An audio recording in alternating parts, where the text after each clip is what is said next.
nous allons glorifier notre Seigneur éternellement. C'est tellement merveilleux, bien-aimé de Dieu. Dans ce monde qui est troublé, dans ce monde qui est complètement chaotique, nous avons un seul refuge, refuge dans le Seigneur. Alléluia. Nous réfugier dans le Seigneur. C'est pourquoi le Seigneur, avant de partir, a dit à ses disciples, je bâtirai mon église et les portes de séjour ne prévaudront point contre elle. Et l'église continue de se creuser dans laquelle tous les rachetés sont réunis. Et nous nous préparons à la rencontre de l'époux. L'époux se prépare, se part. L'épouse est en train de se préparer à ses noces, les noces de l'agneau. Oui, nous nous préparons, bien-aimés de Dieu. C'est pour cela que nous devons de plus en plus nous attacher à l'église, l'église grand E, l'église qui est le corps du Christ. Nous devons être prendre pleinement notre place dans l'église. L'église grand E, mais également l'église locale. Parce que dans l'église, nous nous préparons pour le jour merveilleux où nous serons en face de notre Seigneur. La Bible dit que nous le verrons tel qu'il est. Alléluia. Nous le verrons tel qu'il est. Et la Bible dit que le temps de l'église va passer. Dieu a prévu ce temps où il va enlever son église. Et la Bible dit que le Seigneur descendra du ciel. Et nous allons le rencontrer dans les airs. Et nous serons toujours avec lui. C'est extraordinaire. Et il a prévu ce jour, c'est dans pas très très longtemps. Il est à la porte, bien-aimé de Dieu. C'est pour cela que depuis le début de l'année, il nous a conduit à mieux comprendre ce que c'est que l'Église. À mieux comprendre ce qu'il attend de nous. Quand il dit « je bâtirai mon Église », il a la notice. Et quand les fondements du monde sont ébranlés, nous devons revenir aux fondamentaux de la parole de Dieu. Le Seigneur dit, je bâtis mon église. Alors l'église doit se concentrer. Qu'est-ce que le Seigneur nous dit? Que veut-il de moi? Que veut-il de toi? Et durant ces mois, nous avons parlé de l'église en long et en large. Et pendant les 4 séances qui vont nous séparer de la fin de cette année, nous allons faire une sorte de synthèse où nous allons poser les raisons, si nous devons retenir quelque chose, les raisons pour lesquelles l'Église, la raison d'être de l'Église. Si nous devons titrer cette partie, ces 4 séances qui viennent, cette séance et les 3 autres qui arrivent, qui nous séparent de la fin de l'année, nous finirons le 30. Alors, la raison d'être de l'Église. Pourquoi je suis dans l'Église? Qu'est-ce que je suis venu faire dans l'Église? Est-ce que si je suis sauvé, je crois en Jésus-Christ, ce n'est pas suffisant pour que je reste quelque part? J'attends qu'il vienne m'enlever. Pourquoi l'Église doit exister? Pourquoi je dois être dans l'Église, cette assemblée, ce regroupement des gens qui ont été mis à part, rachetés pour Christ, mais mis à part pour lui? Et pourquoi l'Église est sur cette terre? Quelle est sa mission? Pourquoi? Et tout cela nous avons vu, mais nous avons fait une sorte de synthèse. Et cela va nous conduire à nous demander effectivement quelle est la raison d'être de l'Église.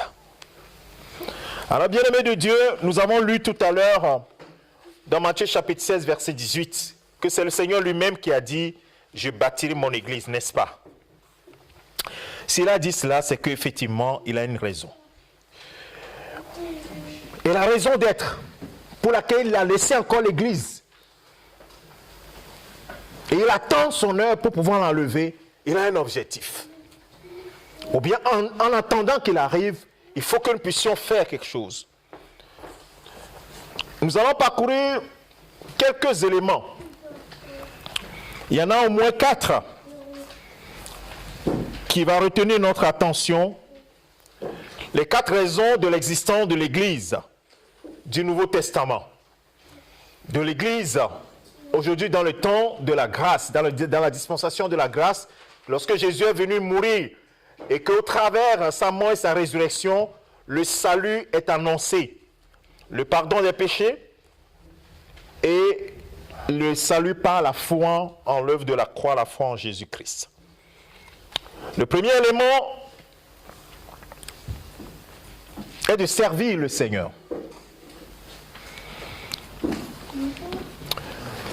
Le deuxième, c'est de servir les saints. Le troisième élément, c'est de servir les pécheurs. Et le troisième élément, c'est de vaincre Satan et son royaume. Quand nous lisons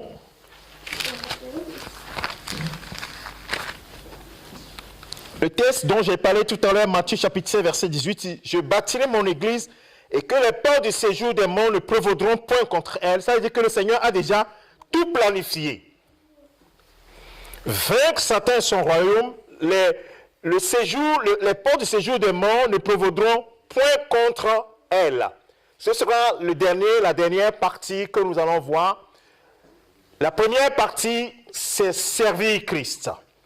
Servir le Seigneur, servir les saints, c'est-à-dire servir les frères, et servir également les gens qui sont dans le monde, puisque nous avons un service envers eux. Et troisièmement, c'est de vaincre, ou bien de manifester notre victoire vis-à-vis de Satan et de son royaume. Alors, dans l'Église, Dieu a prévu une chose. Et ça, c'est impressionnant. C'est un texte que nous n'aimons pas beaucoup, mais que nous allons pouvoir comprendre. À chaque fois que nous parlons de l'Église, nous comprenons que les membres de l'Église font partie d'un plan que Dieu a déjà conçu. Et plusieurs fois, nous en avons parlé que nous sommes l'ouvrage de Christ. Individuellement, Dieu nous a créés en Christ pour des œuvres qu'il a préparées d'avance. Éphésiens chapitre 2, verset 10. Mais ensuite, l'apôtre Paul révèle dans Romains chapitre 8, quand nous allons lire le verset, c'est le verset 28, mais nous allons lire à partir du verset 26.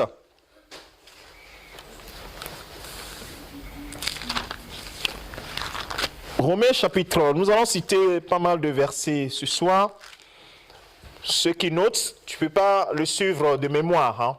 Comme c'est une synthèse que nous sommes en train de faire, nous allons citer pas mal de versets bibliques.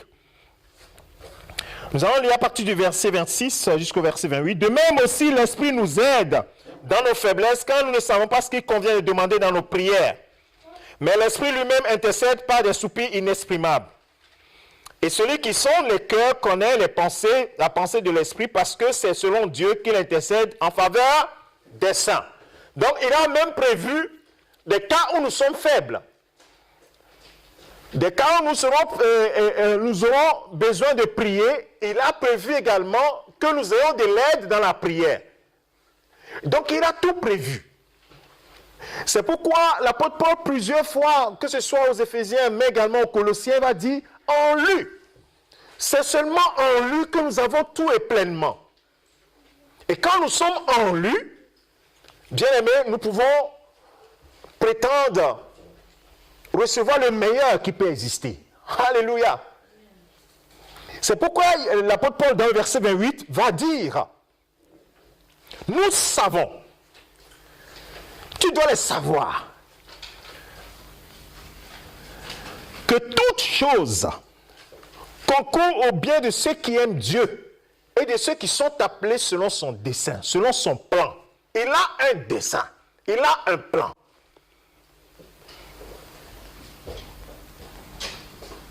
C'est clair, puisque nous l'avons dit, nous sommes son ouvrage ayant été créé en Jésus-Christ pour les bonnes œuvres que Dieu a prévues déjà. Donc, il a un plan. Et c'est pour cela que l'Église doit s'aligner à la pensée de Christ. C'est pourquoi quand nous avons fait l'enseignement sur épouser la vision de Dieu ou de Christ pour une Église forte, c'est à dessein.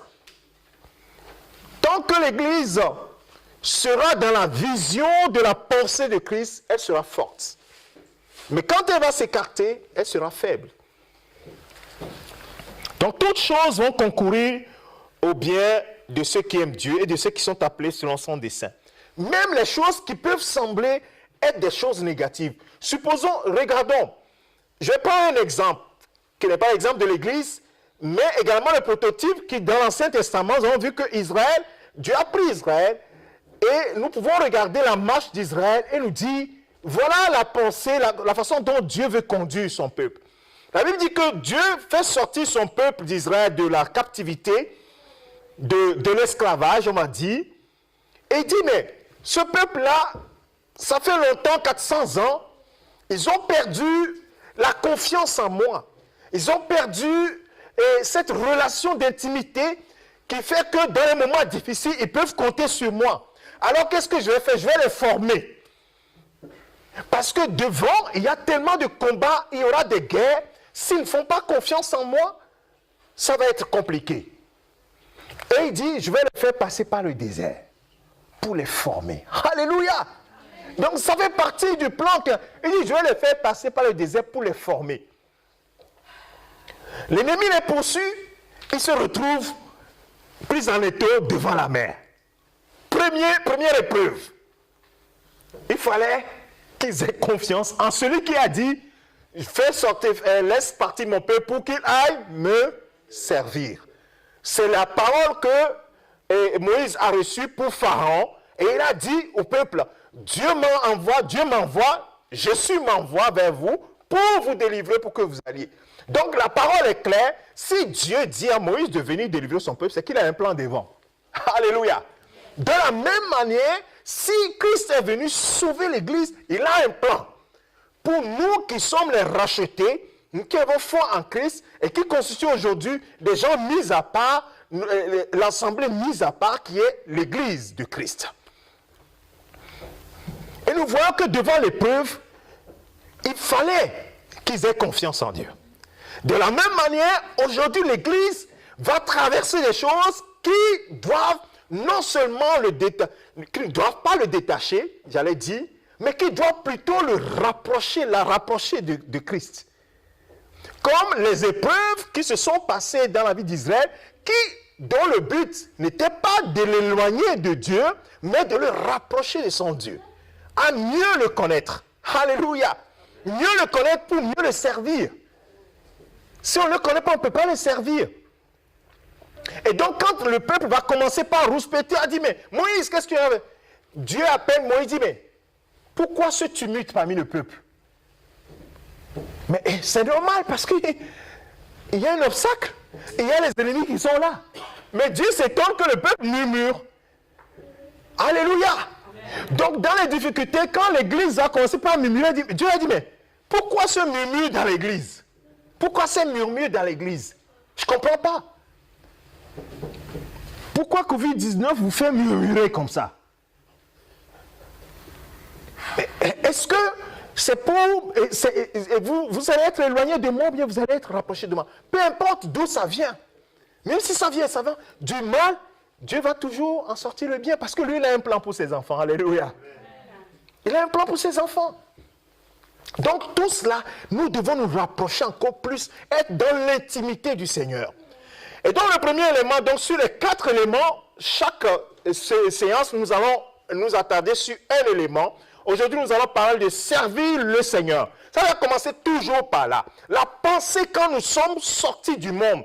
Christ nous a sauvés, c'est-à-dire que nous avons accepté l'offre du salut par la foi en Jésus-Christ. Bien-aimé de Dieu, le premier objectif, c'est pour que nous puissions servir Dieu. Si tu sors du salut, de l'œuvre du salut, par la joie que donne le salut, et ton premier objectif, c'est de gagner quelque chose, c'est-à-dire, donne-moi un enfant, donne-moi un mari, ça pose un sérieux problème. C'est-à-dire que tu n'as rien compris. La première des choses, c'est pour le servir. Alléluia. Et cela est très important. Donc la première raison de l'Église est de glorifier et d'adorer Dieu. Dans Apocalypse chapitre 4, verset 11,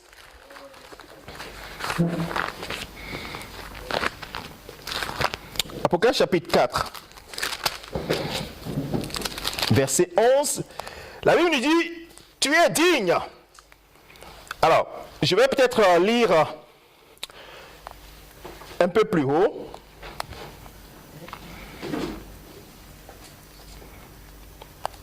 Il y a encore, en partie verset 6, il y a encore devant le trône comme une mer de verre semblable à du cristal. Au milieu du trône et autour du trône, il y a 4 êtres vivants remplis de Dieu devant et derrière.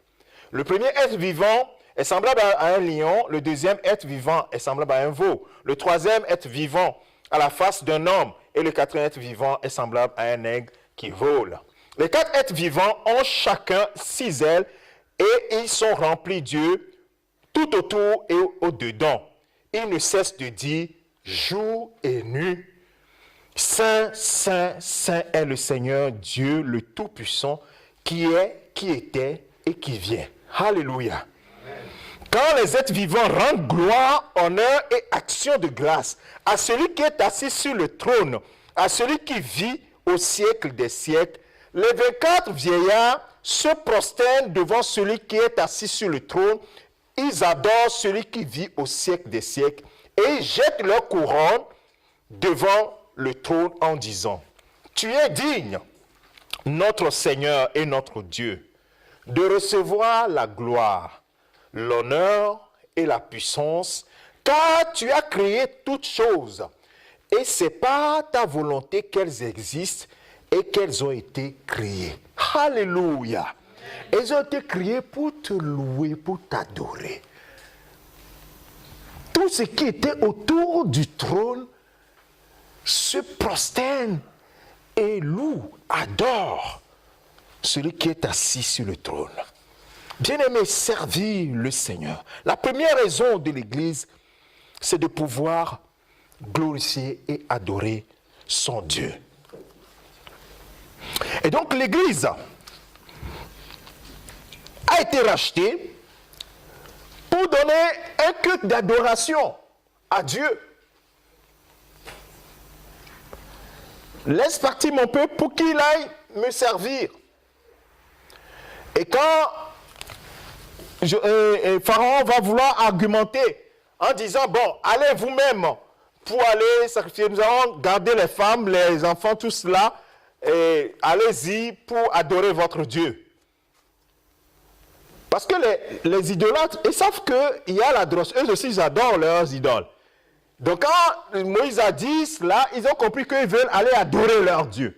Il dit, bon, allez-y, je vais garder des gens en sécurité ici, vous allez pour adorer. Et vous allez revenir. Il dit, non, nous partirons, nous, nos enfants, nos bêtes, tout pour aller servir notre Dieu, pour aller l'adorer. Alléluia. Oh bien-aimé de Dieu, le Seigneur nous aime. Donc la première des choses, c'est pour cela que la croix, elle dit, lorsque le Fils de Dieu, alors, dans le psaume, je vais lire d'abord le psaume 29, verset 1 au verset 2. J'aurais aimé que s'il y avait quelques personnes qui pouvaient lire rapidement, ça me permettra d'aller plus vite. Psaume 29, verset 1, 2. Fils de Dieu, rendez à l'Éternel gloire et honneur. Rendez à l'Éternel gloire pour son nom. Adorez l'Éternel avec des ornements sacrés. Alléluia. Alors, bien-aimés, la première des choses que le Seigneur attend de nous, c'est que nous puissions lever les yeux vers lui. Donc, il doit être l'objet de notre attention, premièrement. C'est la première chose qui doit être faite. Vous vous rappelez, quand le Seigneur Jésus-Christ expliquait l'œuvre de la croix, et il disait, et quand Moïse éleva le serpent dans le désert, il faudrait que, je vais le lire dans le verset 4 de Jean chapitre 3, et quand Moïse éleva le serpent dans le désert, il faut de même que le Fils de l'homme soit élevé, afin que quiconque croit en lui ait la vie éternelle. Et quand nous lisons l'histoire de qui s'est passé, les serpents qui ont mordu les gens, il fallait lever la tête et regarder le serpent derrière. Nos yeux doivent être levés vers le ciel, le regard sur Jésus. La Bible dit l'auteur et le consommateur de notre foi, ou bien celui qui amène notre foi à la perfection. C'est la première des choses. Servir. Donc nous devons servir Dieu d'abord. C'est Dieu d'abord. C'est pour cela que dans les trois éléments du service, c'est-à-dire servir Dieu, servir les saints et servir service envers les gens du dehors, c'est d'abord Dieu qui a la priorité. Donc, l'adoration précède toujours le service. Il faut approfondir, donc, pour pouvoir comprendre cela, l'Ancien Testament nous montre, il y a plusieurs versets de l'Ancien Testament que vous pouvez lire après. Deutéronome chapitre 4, verset 19, chapitre 5, verset 9. Je vais citer quelques versets. Josué chapitre 24, verset 14 au verset 24. Nous voyons que les gens, ils adoraient le Seigneur, ils louaient leur Dieu avant de faire un quelconque service. Dans Apocalypse chapitre 11, donc le premier élément que nous sommes en train de développer, c'est servir le Seigneur. Et tout passe par l'adoration, l'adoration. Et dans Apocalypse chapitre 11, verset 1, verset 2, on demanda à Jean de pouvoir mesurer, faire une mesure spéciale. Apocalypse chapitre 11, verset 1, 2, on me donna un roseau semblable à une verge en disant, lève-toi et mesure le temple de Dieu, l'autel et ceux qui font quoi? Ceux qui adorent. Il faut la mesurer. Mais le pavé extérieur du temple, laisse-le de côté et ne le mesure pas, car il a été donné aux nations et elles fouleront aux pieds la ville sainte pendant 42 mois. Donc lève-toi, mesure le temple de Dieu, l'autel, et ceux qui font quoi? Ceux qui l'adorent. Alléluia. Ceux qui l'adorent. Et donc l'adoration doit porter vers qui? Qui est-ce qu'il faut adorer? C'est évident. Nous avons dit que c'est le Seigneur qu'il faut adorer. Oui. Mais aujourd'hui, il y a toutes sortes, même si nous disons que nous sommes tous des chrétiens, il y a plein d'adorations qui ne sied pas au Seigneur. Plein d'adorations qui ne sied pas au Seigneur. Et donc, de lui-même, l'homme ne peut pas adorer Dieu. De lui-même, il ne peut pas adorer Dieu. C'est pour cela que quand le Seigneur Jésus-Christ va discuter avec la femme samaritaine, vous vous rappelez de cette discussion? La femme samaritaine, quand le Seigneur Jésus-Christ discutait avec la femme samaritaine dans Jean chapitre 4, il va lui dire, verset 22 du chapitre 4, vous adorez ce que vous ne connaissez pas. Ah. Nous adorons ce que nous connaissons, car le salut vient des Juifs. Il a dit, mais l'heure vient. L'heure vient, et elle est déjà venue, où les vrais adorateurs adoreront le Père en esprit et en vérité. Car ce sont là les adorateurs que le Père cherche ou demande. Les adorateurs, ceux qui l'adorent en vérité et en esprit. Nous y arriverons tout à l'heure. Donc, qui adorer? C'est le Seigneur. Et clairement, celui qui n'est pas né de nouveau ne peut pas adorer Dieu. C'est ce que nous comprenons là tout à l'heure. L'homme adore selon les traditions et parfois peut annuler la parole de Dieu. C'est pour cela que nous allons voir les gens qui vont commencer par mettre des images, mettre des photos. Vous avez déjà vu, dans les églises, on met la photo de quelqu'un derrière. Et tout cela, on va te dire, non, c'est Dieu qu'on adore. Mais il y a quelque chose qui est là, ça ne va pas. Faites très attention. Et Dieu, la Bible nous dit, dans le verset 24 de Jean chapitre 4, Dieu est esprit. Donc, on ne peut pas adorer Dieu au travers des reliques, au travers des images ou autres. Et même au travers des sacrificateurs et des serviteurs. Il y a des gens qui ont commencé, ils disent que en adorant, en servant le serviteur de Dieu, on sert Dieu, oui, quelque part. Mais quand le serviteur de Dieu devient l'objet de l'adoration, ça devient un problème. Donc, le serviteur de Dieu, même les gens sont allés jusqu'à prier au nom des serviteurs de Dieu. Ça veut dire que le serviteur de Dieu, c'est lui qui devient quoi? Dieu sur terre. C'est terrible. Il ne faut pas faire ça. L'Église n'a pas ce but. C'est Christ. Nous avons vu ça plusieurs fois. Christ est le chef de l'Église. Et il ne nous a jamais dit ça. Nous n'avons jamais vu ça dans la Bible. Même les apôtres qui ont fait des choses extraordinaires. La Bible dit que l'ombre de Pierre faisait quoi? Guérissait même. Est-ce que vous avez déjà vu les gens être là en train d'adorer ou bien d'être là comme s'ils adoraient l'apôtre Pierre? Non. Même l'apôtre Paul, personne n'a osé faire ça. En tout cas, quand nous lisons les Écritures, il n'y a rien de cela. Donc nous devons adorer Dieu sans tomber dans l'idolâtrie. Bien-aimés de Dieu, on tombe dans l'idolâtrie très facilement à travers des gens. Ah, le pasteur là, c'est vraiment, on respire par le pasteur. On dort par le pasteur, on se réveille par le pasteur. Non, ça n'a pas de sens. Donc si le pasteur n'existe pas, Dieu n'existe pas. Le pasteur, c'est l'intermédiaire entre moi et Dieu. Non, il ne faut pas raisonner comme cela, bien-aimé. Parce que nous sommes dans la nouvelle alliance. Dans l'ancienne alliance, c'est différent. L'ancienne alliance, l'Esprit de Dieu se reposait sur les rois, les sacrificateurs et les prophètes et autres. C'est différent. Donc le peuple a besoin des sacrificateurs pour atteindre Dieu. Il dit, va voir, va écouter, dit Moïse. Le peuple dit, Moïse, toi va écouter pour venir nous transmettre. Mais aujourd'hui, ce n'est plus pareil, bien-aimé de Dieu. Bien sûr, l'Église est organisée. Dieu a mis des dons, des ministères dans l'Église pour l'édification du corps de l'Église. Mais ce n'est pas pour adorer qui que ce soit. Donc, tout autre culte, en dehors du culte rendu au Seigneur notre Dieu, est une idolâtrie. Alors, il dit, donc quand Jésus conversait avec cette femme, la femme était troublée parce qu'elle dit, vous adorez ce que vous ne connaissez pas. Maintenant, Dieu cherche des adorateurs selon quoi? Son dessein, selon son plan.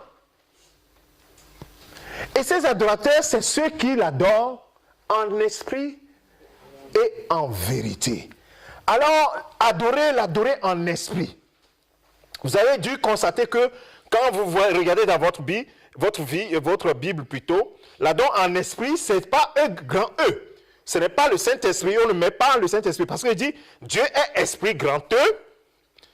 Et il faut l'adorer en esprit, en vérité. Parce que c'est dans l'esprit, c'est notre esprit qui communique. C'est dans l'esprit qu'on communique avec les divinités, avec le surnaturel. Et donc, quand nous sommes régénérés, le Saint-Esprit vient habiter dans notre esprit. Et c'est cet esprit régénéré qui communique avec Dieu, qui adore Dieu.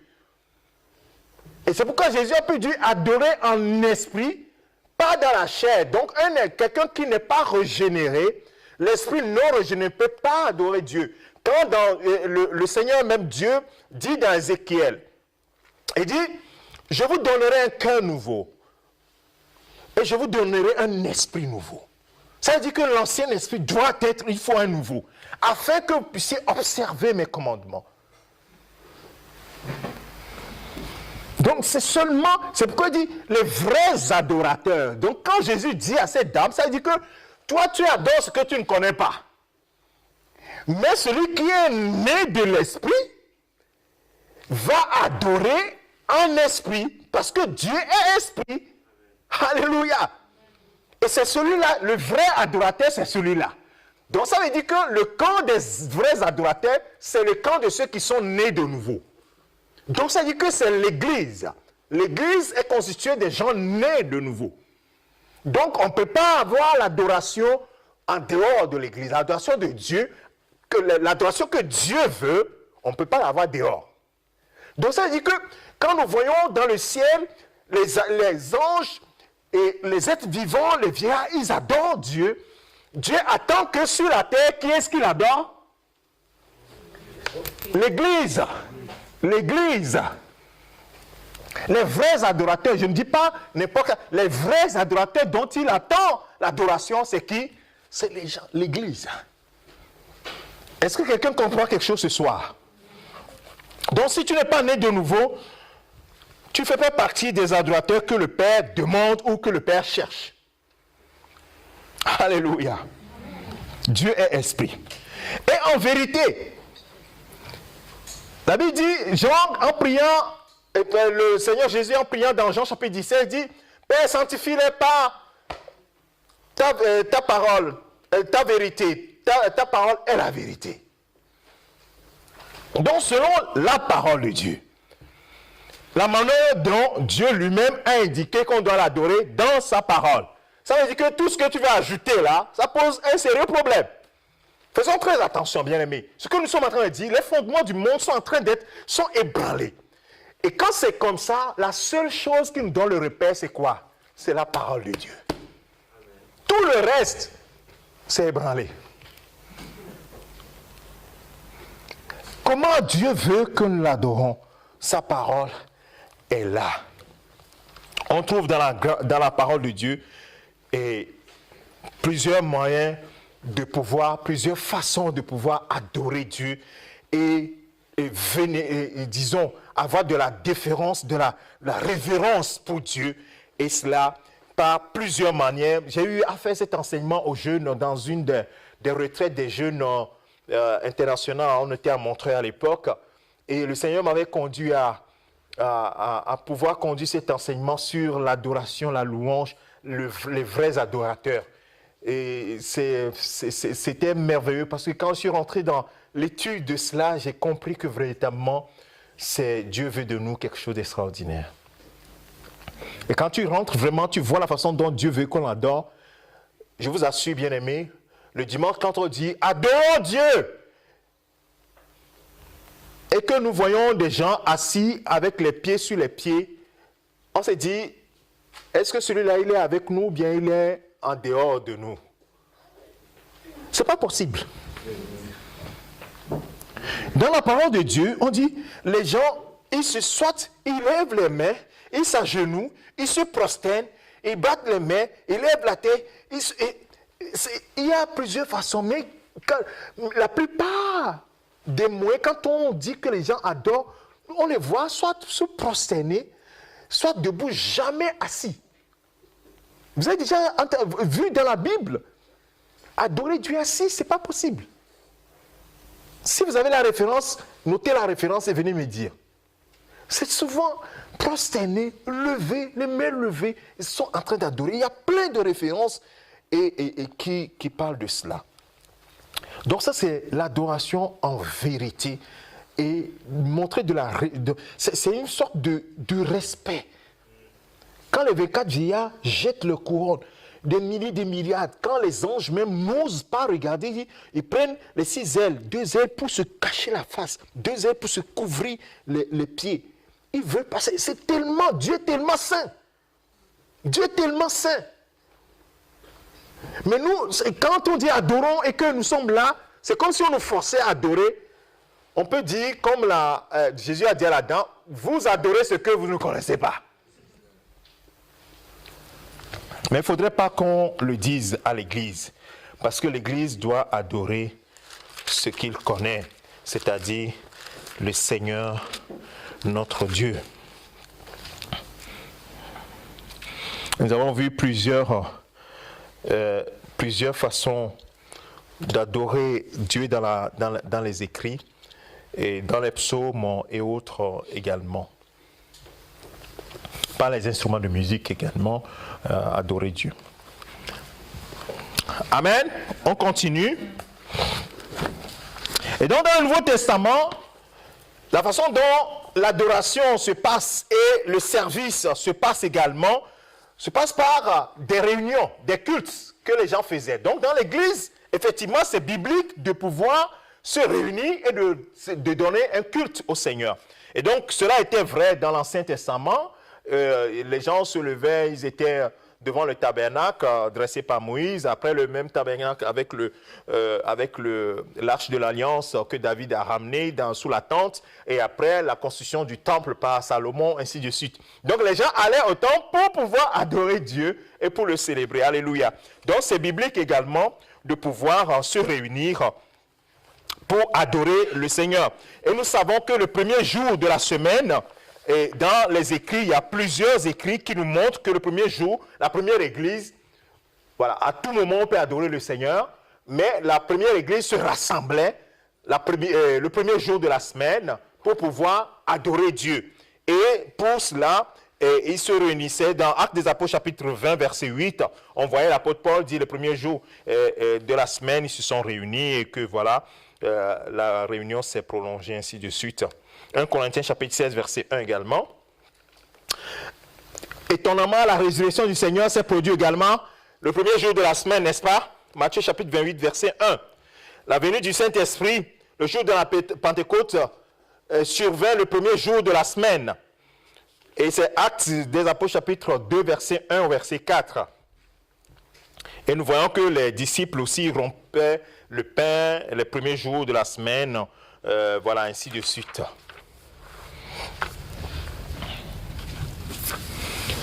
Quels sont les éléments du culte? Quand nous lisons les écrits, quels sont les éléments du culte que les gens, en fait, quand nous regardons les écrits, et quand les gens disent, ils sont en train de servir Dieu, donc adorer Dieu, rendre un culte à Dieu, quels sont les éléments qu'ils utilisaient pour pouvoir servir Dieu et adorer Dieu? Quand ils se réunissaient, par exemple, ils utilisaient la musique, les instruments de musique. Et ça, nous le savons déjà dans l'Ancien Testament et autres, on utilisait également cela. Dans Colossiens chapitre 3, le verset 16, nous pouvons regarder ça rapidement.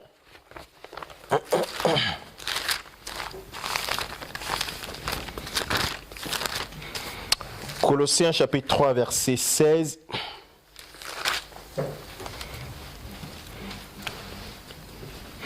Que la parole de Dieu demeure, la parole de Christ demeure en vous, dans toute sa richesse, instruisez-vous et exhortez-vous les uns les autres, en toute sagesse, pas des psaumes, pas des hymnes, pas des cantiques spirituels, chantant à Dieu dans vos cœurs en vertu de la grâce, et quoi que ainsi de suite. Donc ils chantaient, donc ils avaient des chants. Donc quand nous disons, nous chantons pour adorer le Seigneur, et c'est normal. Quand nous réunissons, nous chantons des cantiques, nous chantons des hymnes comme nous avons chanté tout à l'heure. C'est quelque chose qui est normal. Ça fait partie de l'ordre du culte et dans l'Église telle que nous le voyons. Donc Dieu attend que nous puissions le chanter, l'élever. Et dans l'Apocalypse également, nous avons vu plusieurs fois que cela s'est produit.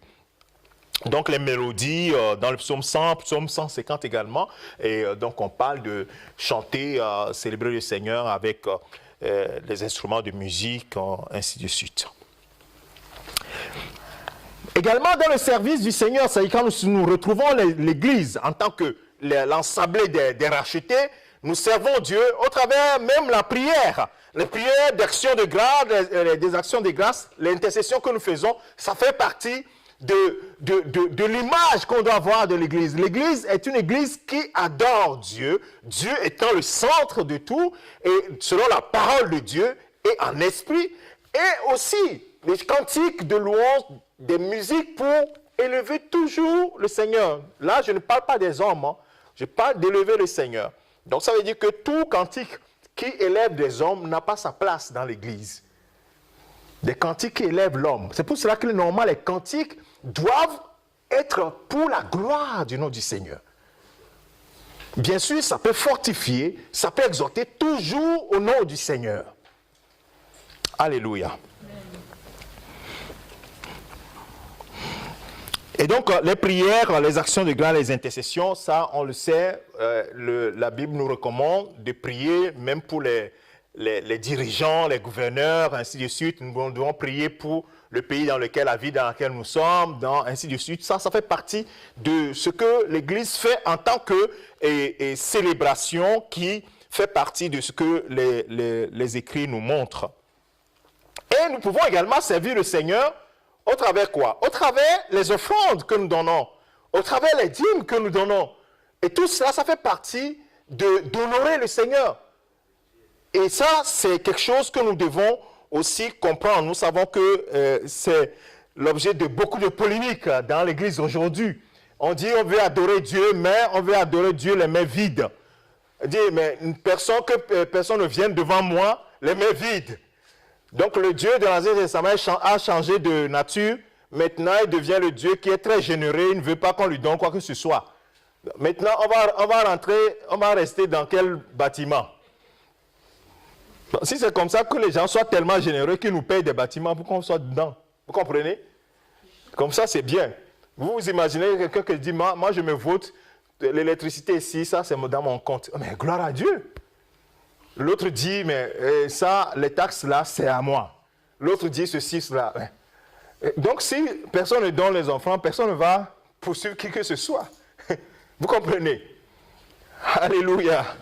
Donc tout ça, ça fait partie également du service. Vous voyez, dans la première église, bien aimé, je vais vous donner cet exemple. Quand vous lisez les premiers pas de l'église, la Bible dit que l'amour était tellement fort que quand il voyait un frère dans le besoin, il ne peut pas tenir. Personne n'a dit, aucun apôtre n'a dit aux gens d'aller vendre leurs biens. C'est eux-mêmes qui allaient vendre des choses, une partie de leurs biens, et ils ramenaient les biens. L'amour était tellement fort. Ils ne pouvaient pas voir leurs frères. Ils avaient l'amour du Seigneur, les remplissait tellement. Mais aujourd'hui, c'est difficile. Et pourtant, c'est ça l'Église. Nous sommes les frères, quand on dit c'est des frères, nous sommes véritablement des frères, d'un même père. Donc si le frère et la sœur d'un même père peuvent se regarder, moi j'en ai beaucoup, l'autre n'en a pas, mais je m'en fous de lui, ça pose un sérieux problème, vous comprenez ça?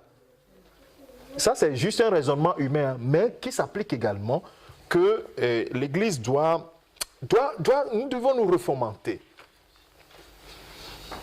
Autre chose également, le ministère de la parole. Vous vous rappelez ce qui s'est passé dans Actes des Apôtres, lorsqu'il fallait nommer les premiers serviteurs de Dieu qui servaient aux tables. Qu'est-ce qui s'est passé? Qu'est-ce que les apôtres ont dit? On va le lire dans des Apôtres chapitre 6.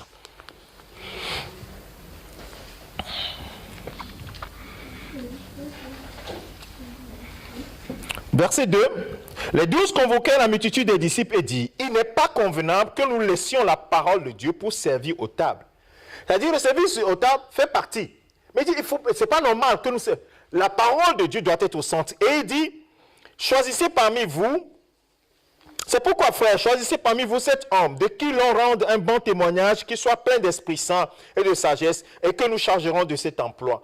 Et nous continuerons à nous appliquer à la prière et au ministère de la parole. Alléluia. Le ministère de la parole doit être au centre. Jésus, la Bible dit que Jésus enseignait, Jésus prêchait, Jésus enseignait. La parole était au centre. À chaque événement, Jésus donnait un enseignement. Alléluia.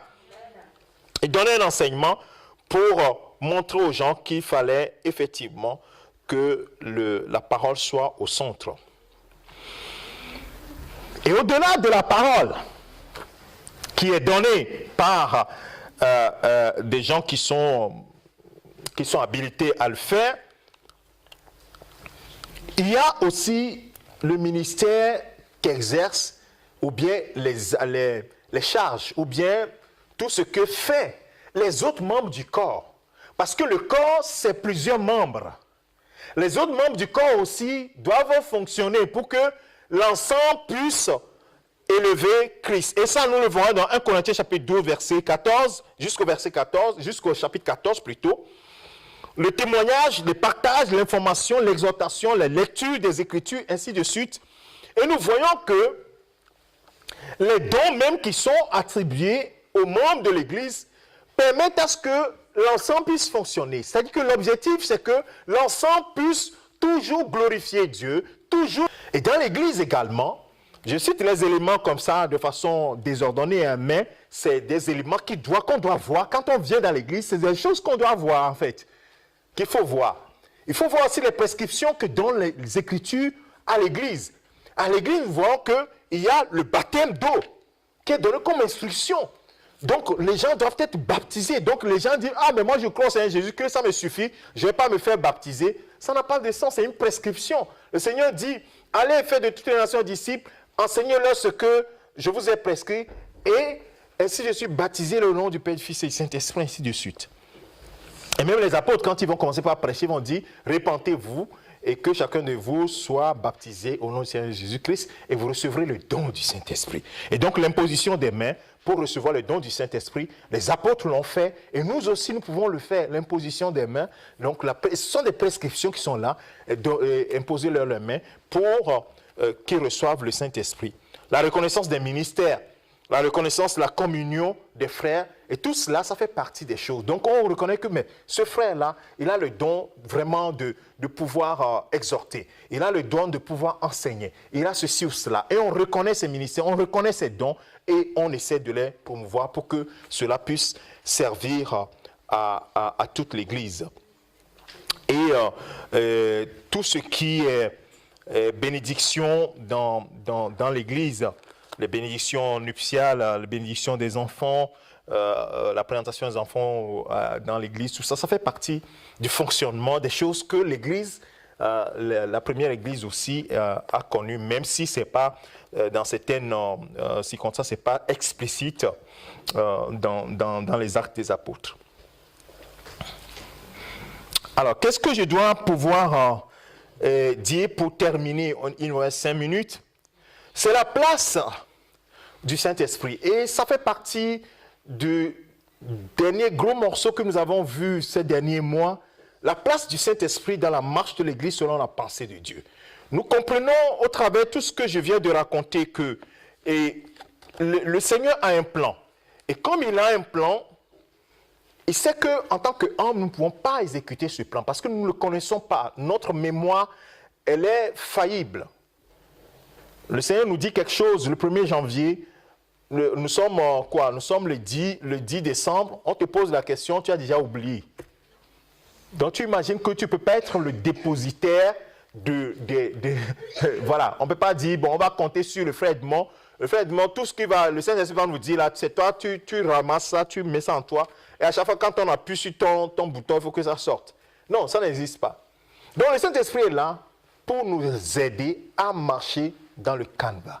Donc de la même manière, pour le service, tous les services, tout ce que nous faisons dans l'Église, que ce soit le ministère de la parole, que ce soit les louanges, que ce soit tout ce qui concerne l'adoration au Seigneur ou le service que nous rendons dans le culte, tout doit être mis sous l'autorité du Saint-Esprit. Le Saint-Esprit doit être celui qui nous conduit dedans. Et si le Saint-Esprit nous donne une autre direction, il faudrait que nous prenions la direction normalement. Nous ne devons pas être stéréotypés. Sinon, ça devient très compliqué. Si nous disons Saint-Esprit, voilà, nous le faisons déjà, hein, l'Église aujourd'hui, mais on dit 5 minutes, on va faire ça. Moi aussi, je le fais parce qu'on est limité par le temps. 5 minutes. L'adoration, là, 10 minutes chrono. Ça veut dire que Saint-Esprit, on dit, toi, il faut tout faire pour rentrer dans 10 minutes. Si tu veux dépasser 10 minutes, il faut qu'on te... Allez, tais-toi. Ce n'est pas normal. Vous comprenez? Ce n'est pas normal. Le Saint-Esprit dit, aujourd'hui, je voudrais que vous adoriez seulement le Seigneur. Et à la fin, on donne une parole d'exhortation. Et tout le monde est content. Et on se sépare. Mais aujourd'hui, il faut qu'on rentre dans le canevas.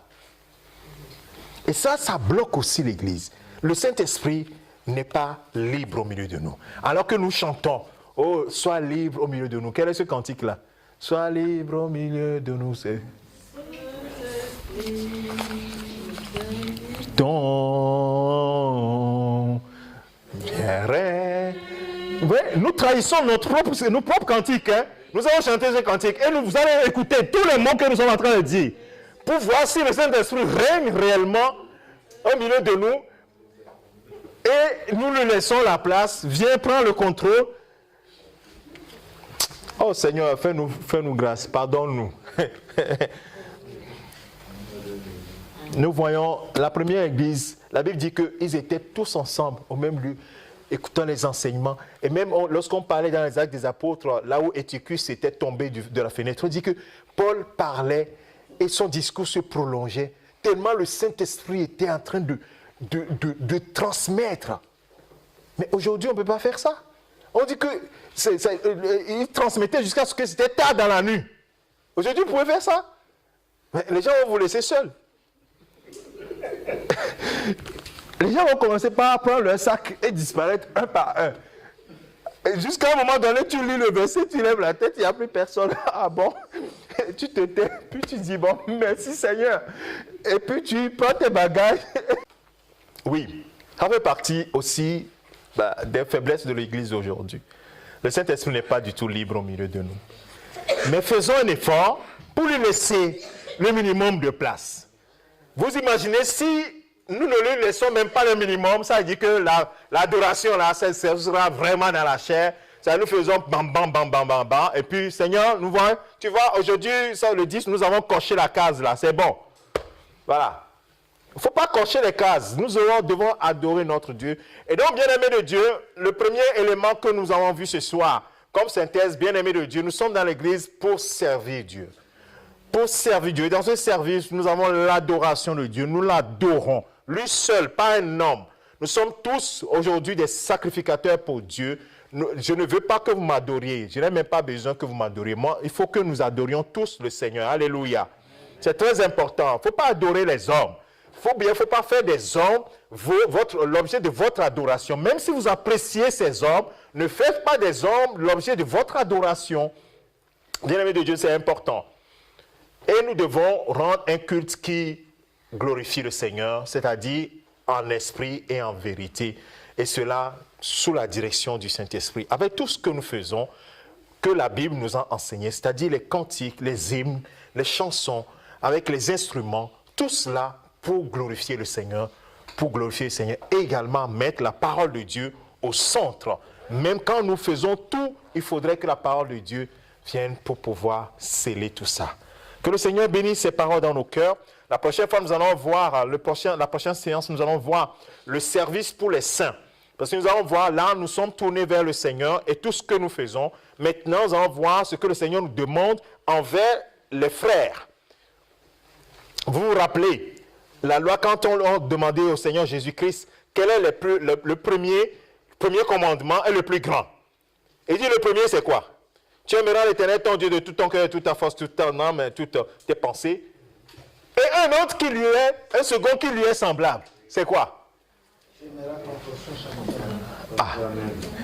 Là, tu aimeras ton prochain comme toi. D'abord, il y a les frères, ça veut dire les saints. Et tu aimeras aussi les gens du dehors, puisque c'est ton prochain aussi. C'est pour cela qu'on parlera la prochaine fois de service pour les saints, les frères en Christ, mais également le service avec les prochains aussi du dehors. Et la dernière partie, ce sera également notre victoire sur Satan et ses œuvres. Cette victoire, ce n'est pas nous qui l'avons eue, Jésus l'a eue à la croix. La Bible dit qu'il est en train de traîner les dominations et principautés dans cette traduction qui dit dans son cortège triomphal. Alléluia. À l'exemple des Romains qui traînaient leurs ennemis quand ils reviennent de la guerre avec leurs charrettes. Donc l'ennemi est en train d'être traîné dans le cortège triomphal. Que le Seigneur bénisse ses paroles dans le cœur de chacun d'entre nous. L'Église, aujourd'hui, l'Église doit être connue parfaitement par les membres de l'Église.